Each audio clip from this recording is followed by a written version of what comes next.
Hello everyone, I'm back again today with another bookmark video. I have been making a lot of bookmarks lately. I was commissioned to make some for a friend, so that's why I've been doing mostly bookmark videos. I have a few more on my schedule, and then I'm going to get into some card making.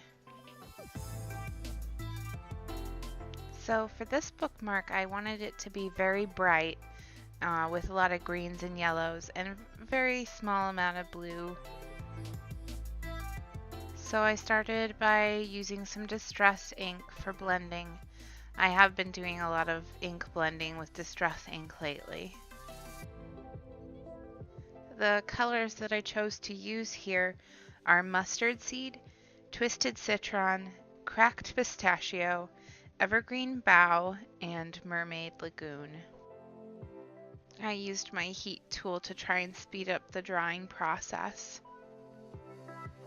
When you tape down a piece of paper with painter's tape like this, you need to be very careful when you pull the tape off, or else you'll rip your paper.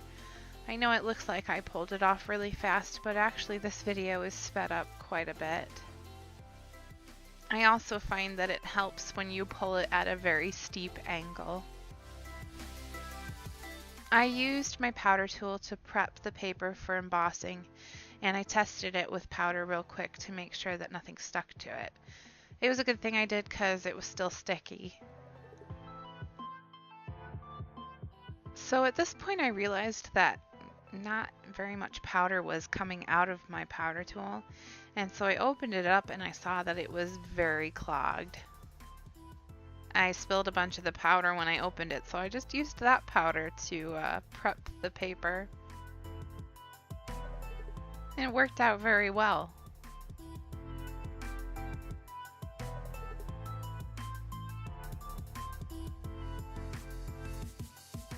I used this sentiment that says, "Enjoy every moment."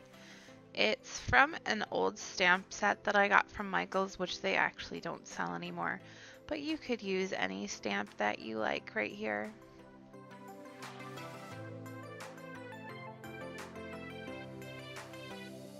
One tip I would give for heat embossing would be to turn your heat tool on a minute or two before you use it. This gives it a chance to heat up. The hotter it is when you start the actual embossing process, the less time you'll have to have it on your paper, which means that your paper will not warp as much. If you find that your paper is warping, heat the back of the paper a little bit. That tends to curl it the opposite direction. So basically you're warping it again back into the original position. I pulled out all these stars from random different stamp sets.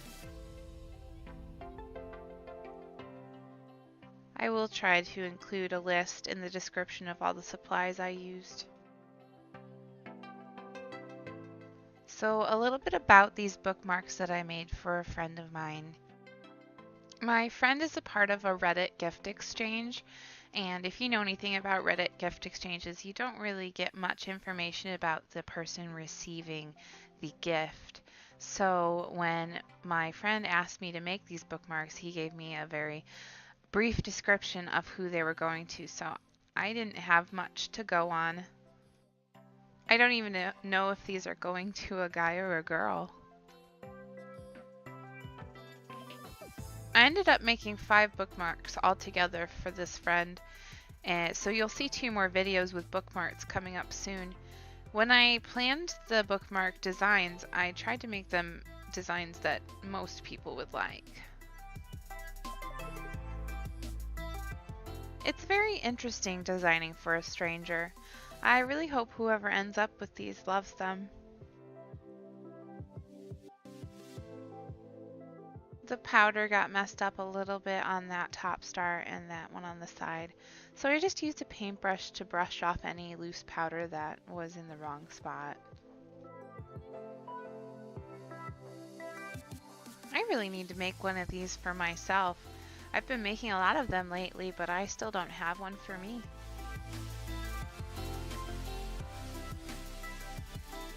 course, most of the books that I read now are on Kindle, so I probably wouldn't even be able to use a bookmark. But some people won't read anything but physical books, and I think that's great. My husband's one of those people. He does not like reading Kindle books. He prefers a physical copy. So here I'm just gluing it to a black piece of paper to give it a border.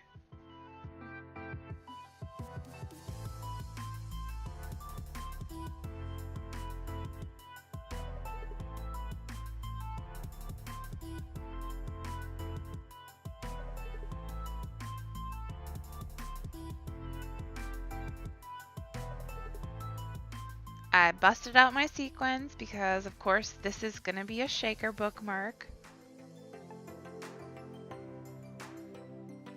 For some reason, I really love using that little spoon and putting together a sequin mix.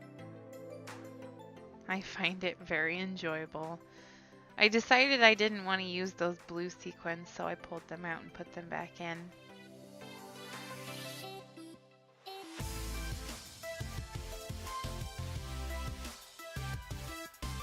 I really love the way that this sequin mixture turned out.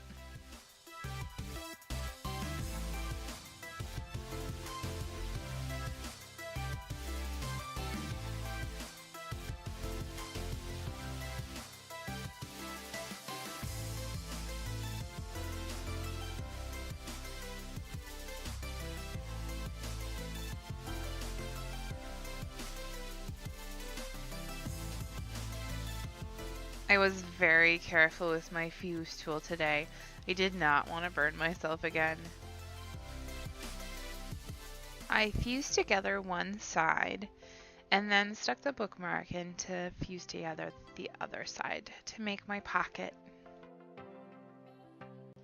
The fuse tool comes with its own little metal ruler, which is really nice because it's slip resistant, but it's not that long, so I like to use my own ruler for this part of the fusing.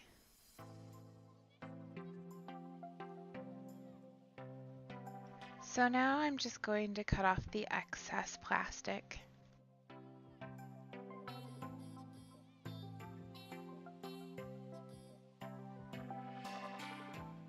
Next, I very carefully put in my little funnel paper. It's just a piece of scrap paper that I roll up in order to put in my sequins.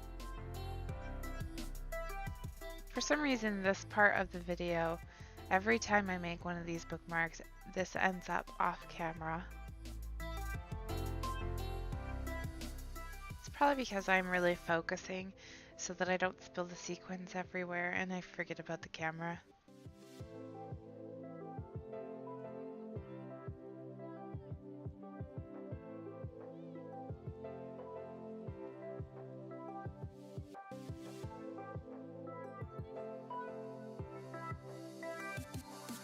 So now I'm going to use the ruler that came with the tool and fuse the top together.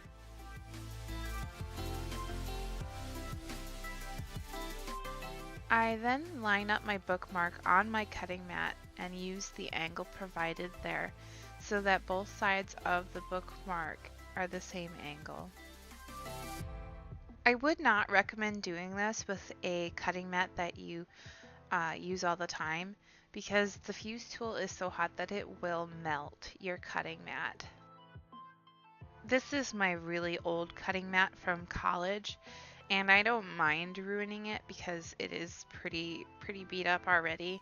I have another cutting mat that I'm going to use when I don't use my fuse tool. Something you could do if you don't have a cutting mat that you're okay with ruining is to use a piece of cardboard and draw your angle on that piece of cardboard. I have used the back of an old sketchbook before. I find that that surface works really well.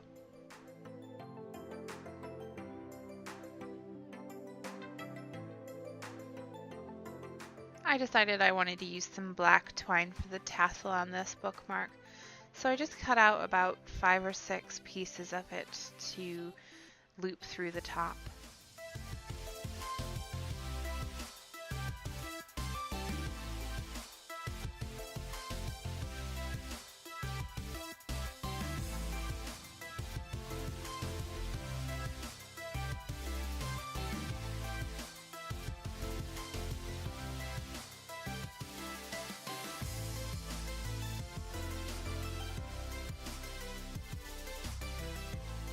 I hope everyone enjoyed this video, and thank you very much for watching.